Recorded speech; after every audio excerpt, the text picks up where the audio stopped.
This story, found in Chapter 4 of Dark Pages Unbound, Greed and Goblins, Part 2 of 2.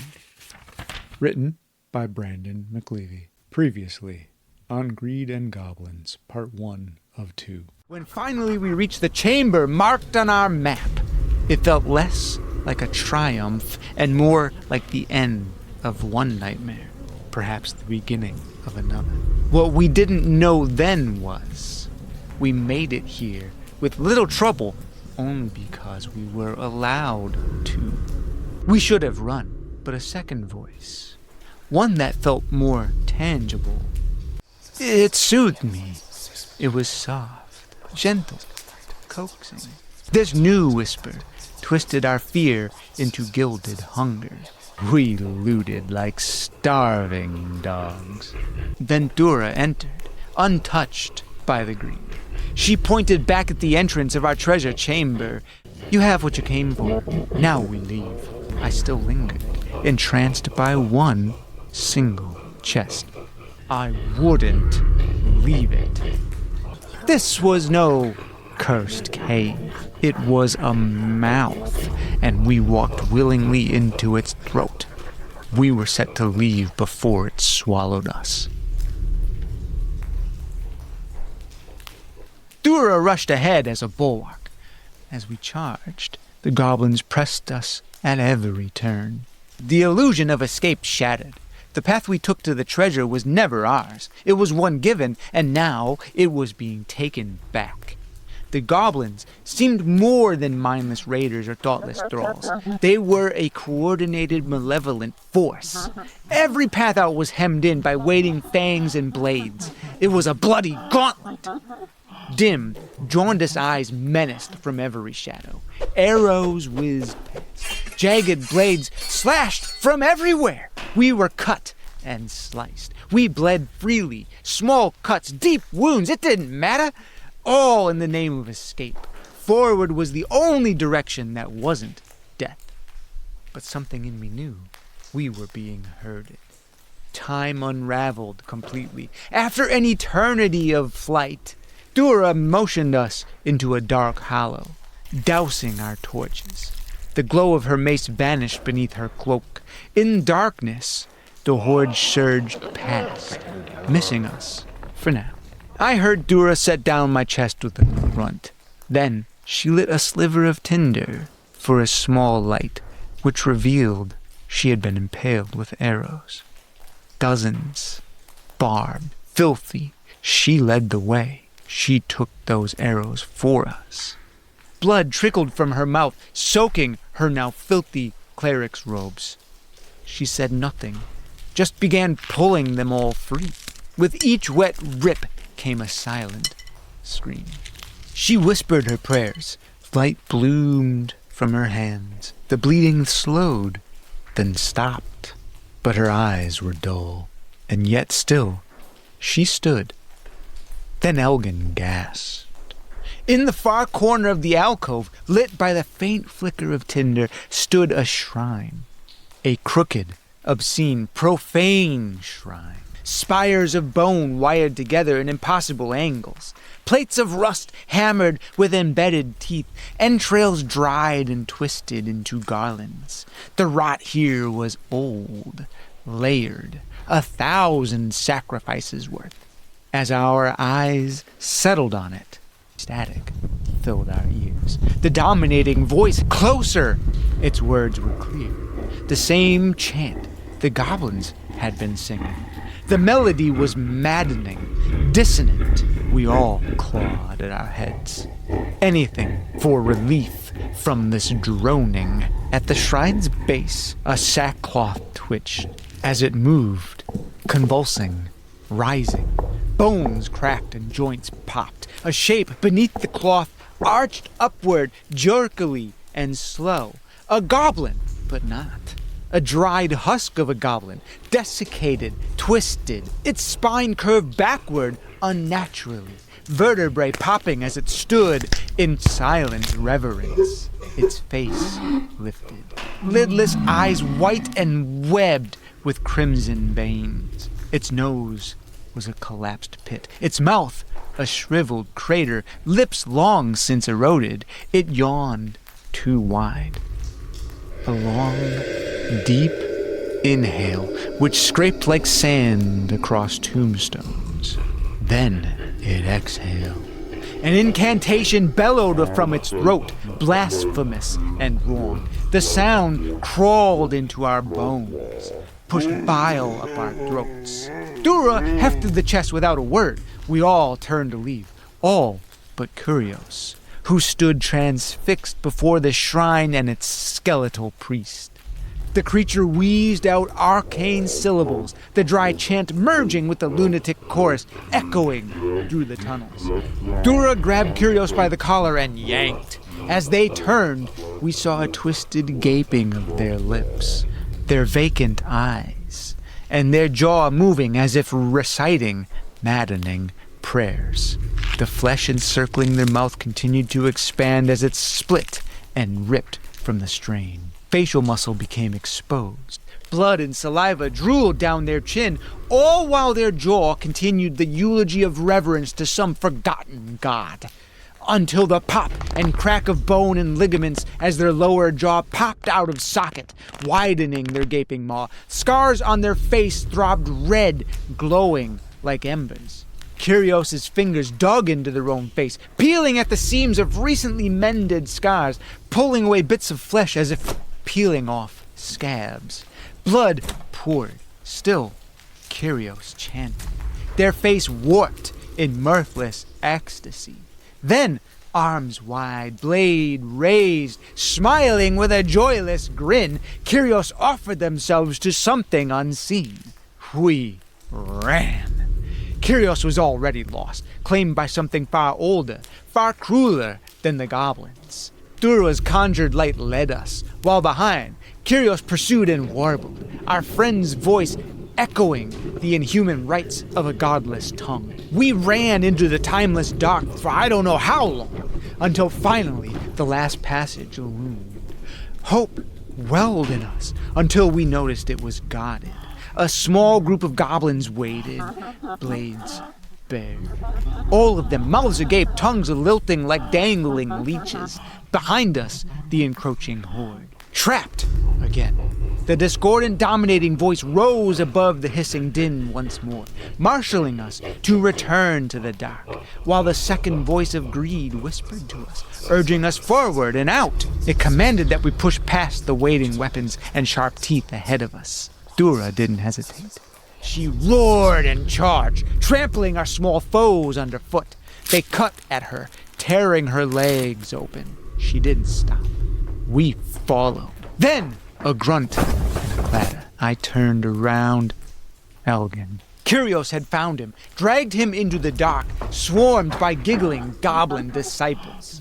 Elgin's warlock magic burst in pulses of blue, frying air and flesh. But there were too many hands, too many teeth. Eliora roared and gave chase. Dura dropped the chest, seized me, and pulled us into the melee. I'm no warrior. My dagger was more decoration than dangerous. But I followed. This was my fault.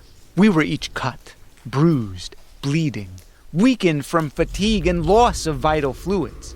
Through the darkness, the voice of greed called to me, soft, droning, velvet yet vile. Leave them. Take the treasure. It clawed through my skull. I faltered, but I didn't retreat. Though I was still too cowardly to help. I froze. I'm no adventurer. Elgin and Kyrios wrestled in the mad dark. Elgin's magic flared weakly. Kyrios was changed. Half their face was peeled to raw bone.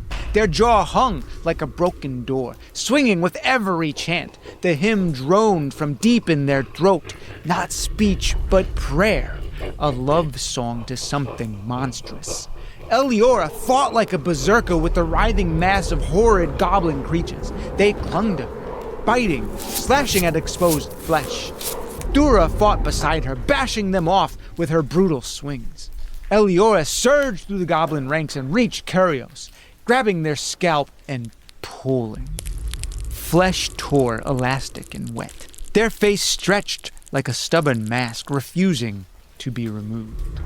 Curios laughed wildly, red, frothy drool dripping onto Elgin's face. With a howl, Eliora drew her blade across Curios' neck. The flesh tore away as the sword sliced. The head lolled, then snapped free with a final grotesque pop of tendons and a hideous gurgle. The body collapsed atop Elgin. Eliora, bleeding and panting, yet victorious, lifted her brother.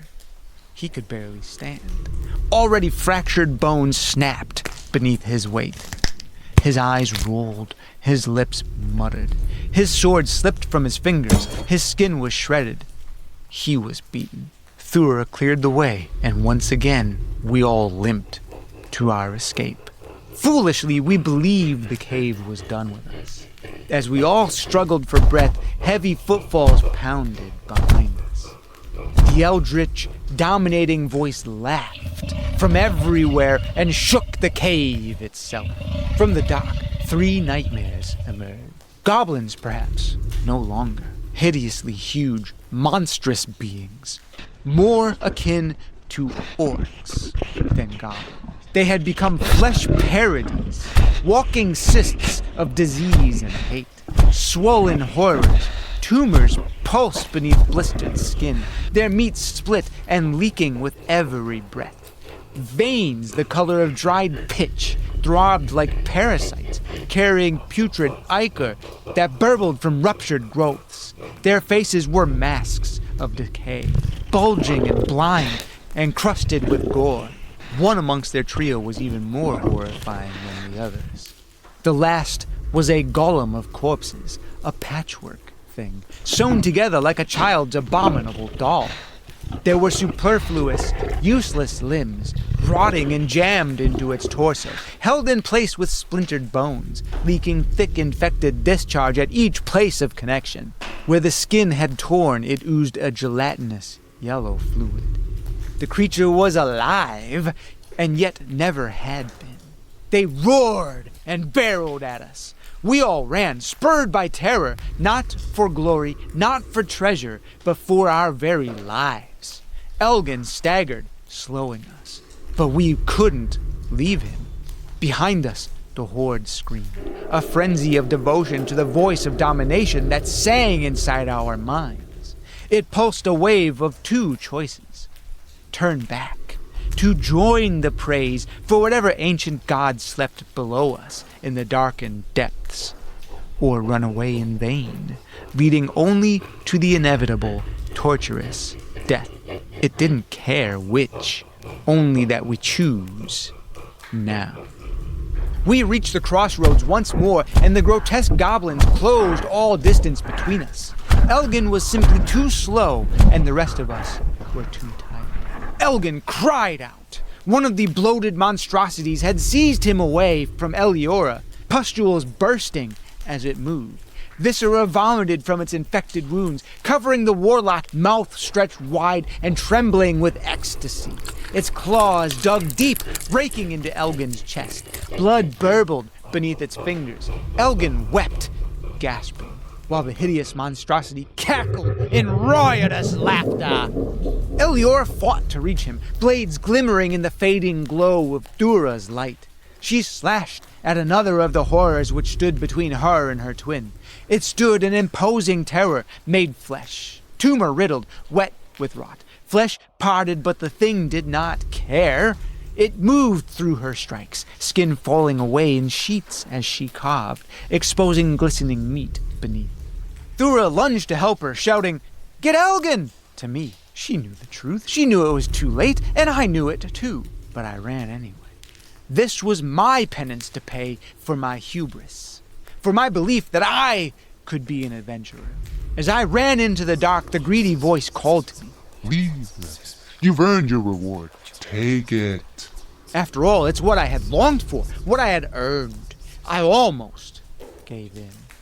It would have been easy to leave my companions as a diversion as I made my escape, but instead I screamed at myself inside, and I raised my dagger.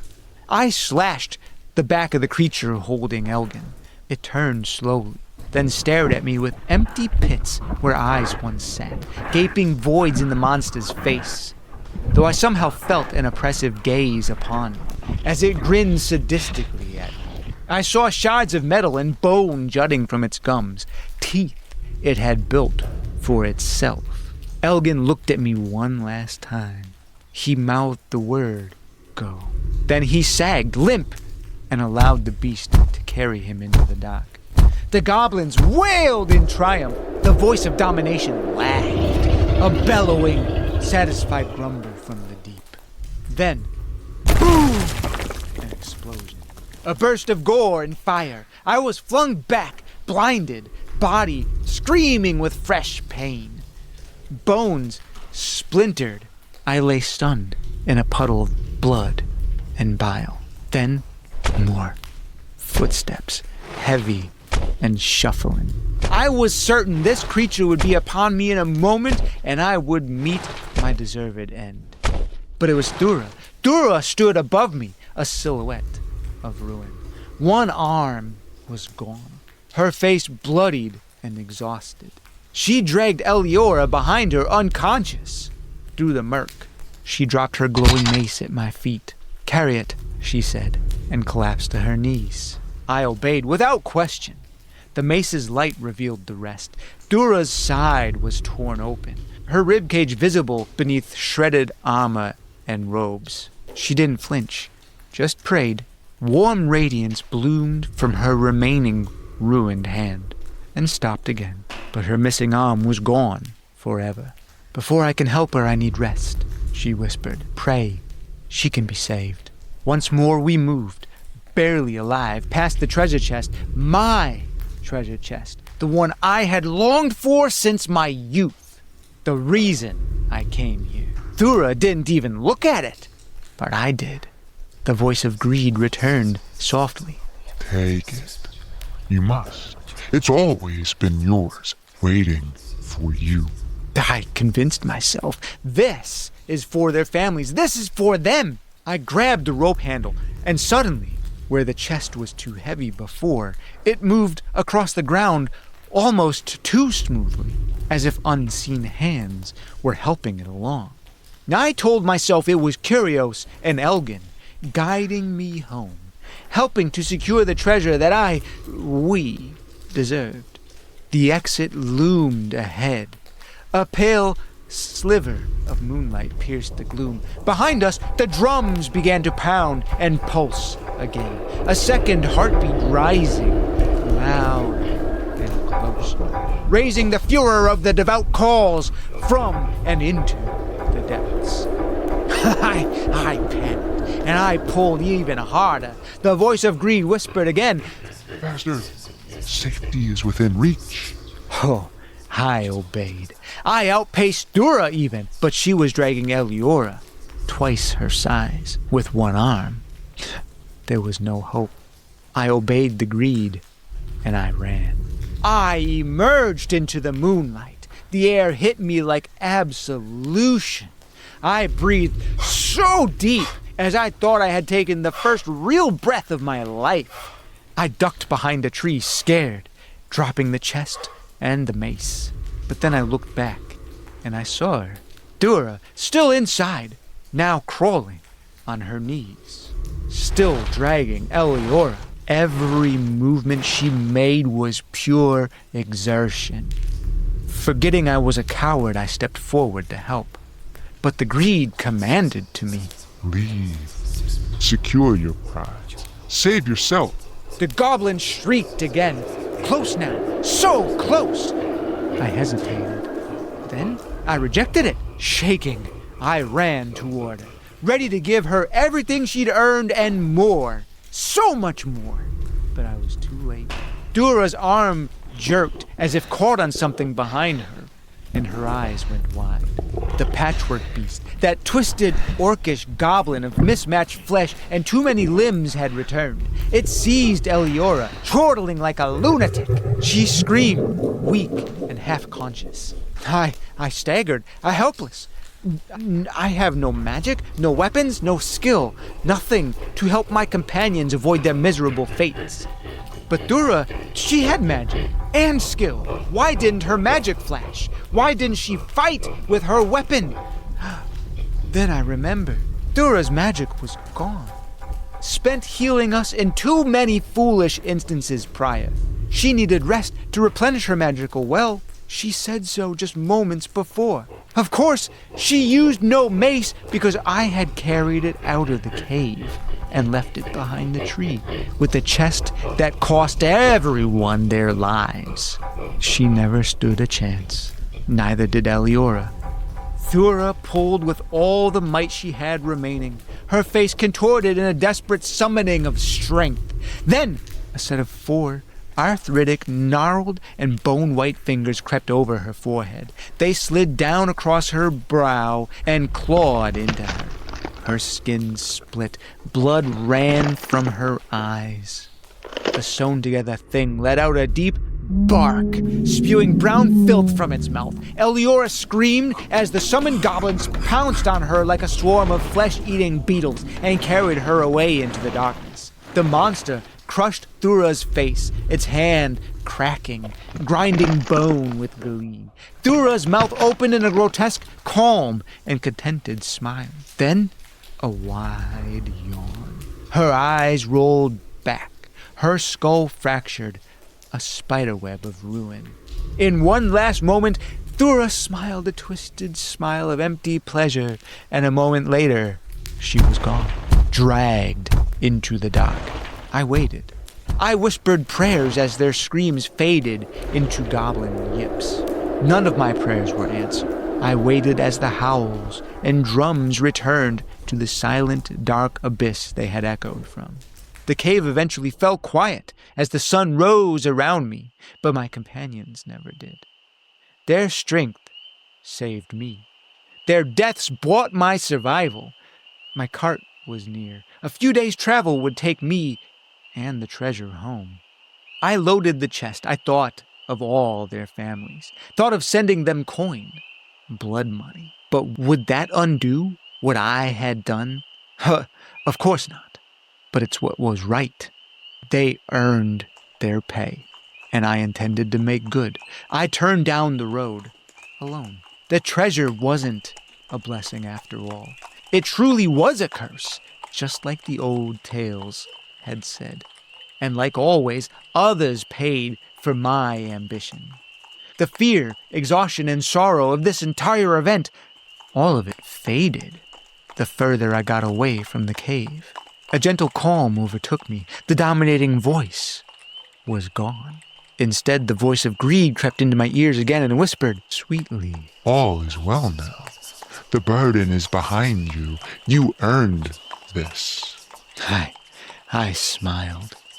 I even hummed a strange tune, melodic, yet familiar. I don't recall where I heard it, but the words danced at the edge of my memory. I left that cursed place, content to let legends lie, to let curses stay in darkened tunnels where I hoped this festering bane would lie dormant. I'd be home soon. I was surely exhausted. I yawned, contented in my carriage, unaware of the horrors that awaited me at home.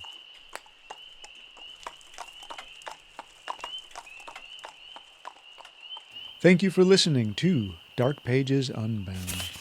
Story, Greed and Goblins, Part 2 of 2. Written by Brandon McAleavey. Voices by Brandon McAleavey. Sounds found on freesound.org. Story rights held by the story's author. Please contact Dark Pages Unbound for submissions or suggestions at darkpagesunbound@gmail.com.